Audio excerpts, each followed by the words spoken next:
चंद्रपूर जिल्ह्याला देखील हवामान विभागाकडून रेड अलर्ट जारी करण्यात आलाय।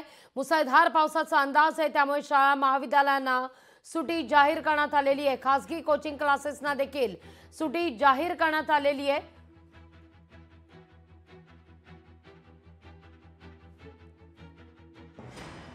तर आपण पाहतोय मुंबई आसपास उपनगर तिथं चंद्रपूर या ठिकाणी देखील मुसळधार पाऊस।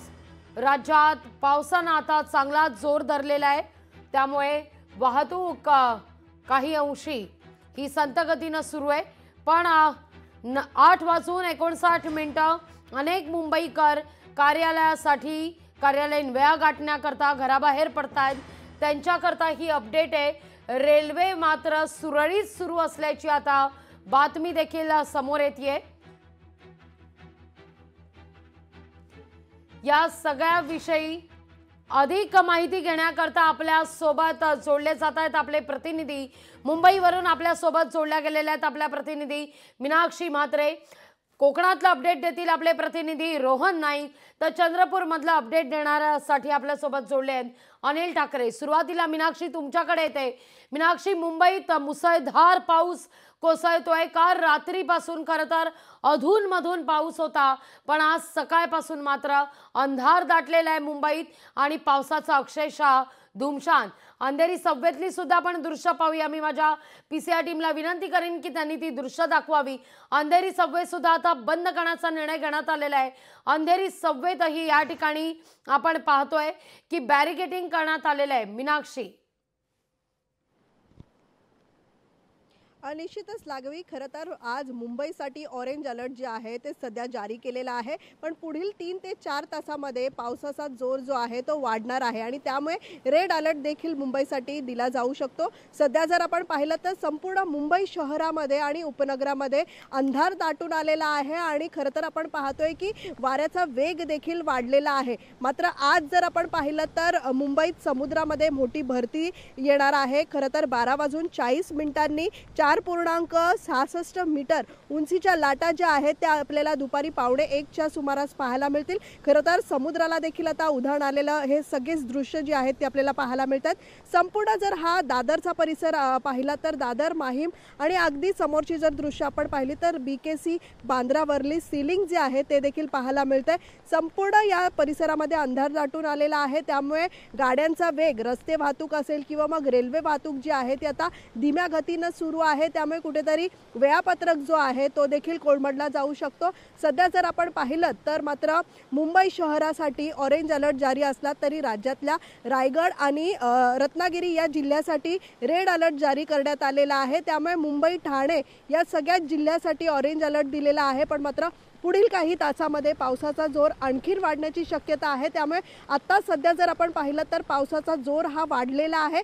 खरं तर सकाळी आपण पाहिलं तर आणि कालची रात्रीची जर परिस्थिती पाहिली तर अधूनमधून पावसाचा जोर हा वाढत होता, त्यामुळे सकाळी पहाटेपासूनच मुंबई शहरामध्ये अंधार दाटून आलेला आहे। त्यामुळे पावसाचा जोर हा अधिक वाढू शकतो आणि त्यामुळे कुठेतरी आपण पाहतोय की जे सखल भाग आहे, सखल भागामध्ये पाणी साचण्यात देखील सुरुवात झालेली आहे। अंधेरी सबवे असेल किंवा मग इतर भाग जे आहे ज्या ठिकाणी सखल भाग आहे तिथे पाणी साचण्याची दृश्य आपल्याला पाहायला मिळतील। मीनाक्षी, एक महत्त्वाची अपडेट तुमच्याकडून घ्यायची आहे। 9:02 झालेली आहेत। वाहतुकीचा या ठिकाणी रस्ते वाहतूक जर आपण पाहिली तर संथ गतीनं सुरू आहे। मला कल्पना आहे मुंबईत फार मुसळधार पाऊस आहे कॅमेरावर सुद्धा, त्यामुळे फॉग निर्माण झालेले आहे। तू दृश्य आमच्यापर्यंत पोहोचवण्याकरता अडथळे येतात। पण मीनाक्षी, आपण पाहतोय या ठिकाणी की मुसळधार पावसामुळे रेल्वेचं अपडेट काय पोहोचतंय सध्या तुमच्यापर्यंत? अनेक मुंबईकर कार्यालयीन वेळा गाठण्याकरता बाहेर पडलेले आहेत। मुंबईकरांसाठी काय अपडेट द्याल? रेल्वेची वाहतूक कशी सुरू आहे मीनाक्षी? निश्चितच खरं तर आपण पाहिलं तर पावसाचा जोर जरी जास्त असला तरी मात्र रेल्वे वाहतूक आणि रस्ते वाहतुकीची परिस्थिती पाहिली तर धीम्या गतीनं सुरू आहे। अगदी संत गतीनं रस्ते वाहतूक सुरू आहे। तर रेल्वे वाहतुकीचा जर आपण परिस्थितीचा आढावा घेतला तर एक 10 ते 15 मिनिटं पश्चिम रेल्वे असेल, मध्य रेल्वे असेल किंवा मग हार्बर मार्ग असेल, मात्र ह्या सगळ्याच वेळापत्रकामध्ये आता बदल होऊ शकतो, कारण पावसाचा जोर वाढल्यामुळे कुठेतरी आपण पाहू शकतो की या सगळ्याच रेल्वे वाहतुकीवरती याचा मोठा परिणाम पडू शकतो। कारण खरं तर आपण पाहिलं तर ही सकाळची वेळ आहे आणि सकाळी कामावरती जाणारे जे चाकरमानी आहेत किंवा मग सर्वसामान्य जनता जी आहे ती आपल्या महत्त्वाच्या कामासाठी बाहेर पडत असते, त्यांना कुठेतरी या पावसाचा मोठा फटका बसू शकतो। अनेक जे नोकर चाकरमानी जे आहेत त्यांना देखील आज लेट मार्क पडण्याची शक्यता वर्तवण्यात येत आहे। खरं तर पावसाचा जोर जास्त आहे आणि हवा जर आपण पाहिली तर तासाला जे आहे दर तासाला जे आहे ते 70 ते 80 किलोमीटरच्या वेगाने हे वारे वाहत आहेत। त्यामुळे संपूर्ण दृश्य जर आपण पाहिली तर अदृश्य अशी परिस्थिती जी आहे ती पाहायला मिळते। त्यामुळे रस्ते वाहतूक जर आपण पाहिली तर तिथे देखील मोठ्या प्रमाणात ट्रॅफिक होण्याची शक्यता आहे। कारण संत गतीनं जर रस्ते वाहतुकीवरती गाड्या चालत राहिल्या तर मात्र सकाळी पहाटेच्या वेळी अंधार दाटून आलेला आहे। त्यामुळे कुठेतरी गाड्यांच्या हेडलाईट चालू ठेवून मात्र या सगळ्याच चालकांना जे आहे ते आपला मार्ग काढावा लागत आहे। त्यामुळे मोठा फटका जो आहे तो या पावसाचा बसू शकतो। त्यामुळे रेल्वे वाहतुकीचं वेळापत्रक असेल हे बिघडण्याची देखील दाट शक्यता आहे। अगदी अनेक ठिकाणी पाणी साचण्याची भीती आता वर्तवली जाते। मुंबईत पावसाचा अक्षरशः धुमशान आहे। कोकणात जाऊया आपण। कोकणात काय परिस्थिती आहे रोहन? काल आपण जर पाहिलं तर कोकणाला रेड अलर्ट जारी करण्यात आलेला होता। आजही रत्नागिरी, रायगड, सिंधुदुर्गात मुसळधार पावसाची शक्यता वर्तवली जाते। रोहन, काय अपडेट कोकणातलं?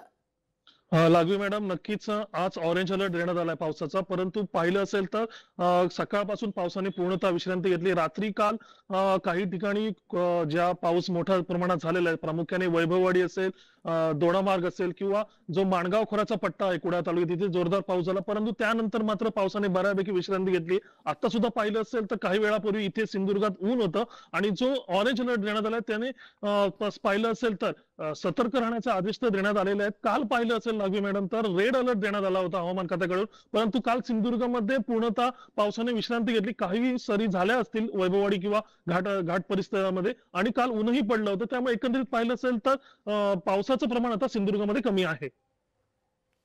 अगदी रोहन, थेट जाऊया चंद्रपूरमध्ये अलर्ट जारी करण्यात आलेला आहे। पण आता आपण पाहतोय अनिल, या ठिकाणी मात्र काहीसा पाऊस थांबल्याचं पाहायला मिळत आहे आणि वातावरण देखील आपण जर पाहिलं तर स्वच्छ आहे बऱ्यापैकी। अंधार काही दाटून आलेला नाहीये। काय परिस्थिती आहे चंद्रपूरमध्ये या क्षणी?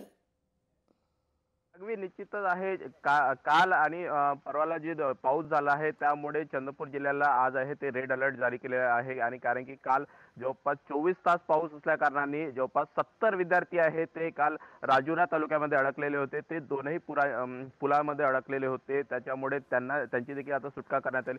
जरी आज पाऊस नसला तरी अनिल, माफ करा, काही सेकंद तुम्हाला थांबवते। तुमच्याकडे पुन्हा येते मी या सगळ्या विषयी बोलण्याकरता।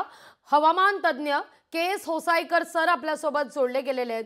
नमस्कार सर, स्वागत आहे तुमचं लोकशाही मराठीमध्ये। पुढचे 48 तास मुंबई करता आणि विशेषतः कोकण आणि इतरेतर महाराष्ट्राकरता कसे असतील? कारण मुंबईत पावसाचा अक्षरशः धुमशान आहे। हवामान विभागाने जे काल पूर्वानुमान दिलंय त्याच्यामध्ये आम्ही असं म्हटलंय की बंगालच्या उपसागरामध्ये एक कमी दाबाचे क्षेत्र जे तयार झालं होतं ते येत्या 24 तासांमध्ये अजून तीव्र होणार आणि काल रात्री परत एकदा ते तीव्र झालं आणि त्याचाच परिणाम म्हणून आपण बघतोय की सर्वसाधारणतः संपूर्ण मुंबई नॉर्थ उत्तर कोकण पट्ट्यामध्ये पुणे, मुंबई, नाशिक, पालघर, ठाणे या सर्व भागामध्ये मुसळधार ते अतिमुसळधार पाऊस रात्रीपासून सुरू झालाय। काल दुपारी त्याला उसंत घेतले होते पण आता पाऊस थांबत नाहीये। पूर्वानुमान आयएमडीने काल दिल्याप्रमाणे असं आहे की सर्वसाधारणतः मुंबई भागामध्ये आणि ठाणे आणि घाट भागामध्ये आणि कोकणामध्ये मुसळधार ते अतिमुसळधार पावसाची शक्यता हवामान विभागाने येत्या 24 ते 48 तासासाठी वर्तवलेली आहे। विदर्भामध्ये पण तसाच प्रकारचे मुसळधार ते अतिमुसळधार पावसाची शक्यता हवामान विभागाने वर्तवलेली आहे। मध्य महाराष्ट्र ज्याच्यामध्ये कोल्हापूर आहे, सांगली, सातारा या ठिकाणी पण आपल्याला मुसळधार पाऊस दिसेल। मराठवाड्यामध्ये सर्वसाधारणतः मेघगर्जनेसह काही ठिकाणी मुसळधार पावसाची शक्यता पण नाकारता येत नाहीये। अगदी सर, खूप खूप धन्यवाद आमच्याशी संवाद साधला त्याबद्दल। आपण चंद्रपूरला जाऊया। अनिल, माफ करा, तुम्हाला काही सेकंद थांबवावं लागलं होतं। होसाईकर सर आपल्यासोबत जोडले गेलेले होते। तुम्ही तुमचं म्हणणं पूर्ण करू शकता अनिल। ओके, लागवी चंद्रपूर जिल्ह्यात आज जरी म्हणजे शहरात जरी पाऊस नसला तरी ग्रामीण भागामध्ये खूप मोठ्या प्रमाणात पाऊस आहे आणि वीज पडून आज देखील एक व्यक्ती ठार झालेले पुढे येते आहे। तर दुसरीकडे आहे शाळा महाविद्यालय आहे त्यांना जिल्हाधिकारी यांनी सुट्टी जाहीर केलेली आहे, कारण की कुठलाही अनुचित प्रकार जिल्ह्यात घडू नये यासाठी ही सुट्टी जाहीर करण्यात आली। मागील 24 तासामध्ये जो पाऊस पडला होता त्यामध्ये काही 70 ते 80 विद्यार्थी आहे राजुरा तालुक्यामध्ये अडकलेले होते, त्यांची देखील आता सुटका करण्यात आली। तर दुसरीकडे आहे ब्रह्मपुरी आणि गडचिरोली जाणारा जो मार्ग आहे आरमोरी वेंगा नदीवरती जो ब्रिज आहे त्यावरती देखील पाणी आल्यामुळे आता तिथली वाहतूक देखील ठप्प झाली आहे। लागवी अगदी अनिल, तुर्तास धन्यवाद तुम्ही दिलेल्या एकूणच या सविस्तर माहिती करता। मीनाक्षी आणि रोहन तुमचे देखील आभार तुम्ही दिलेल्या या अपडेट संदर्भात। आपण पाहतोय मुंबई आणि आसपासच्या उपनगरात मुसळधार पाऊस। लोकशाही मराठी ऐका, पहा, जागरूक रहा।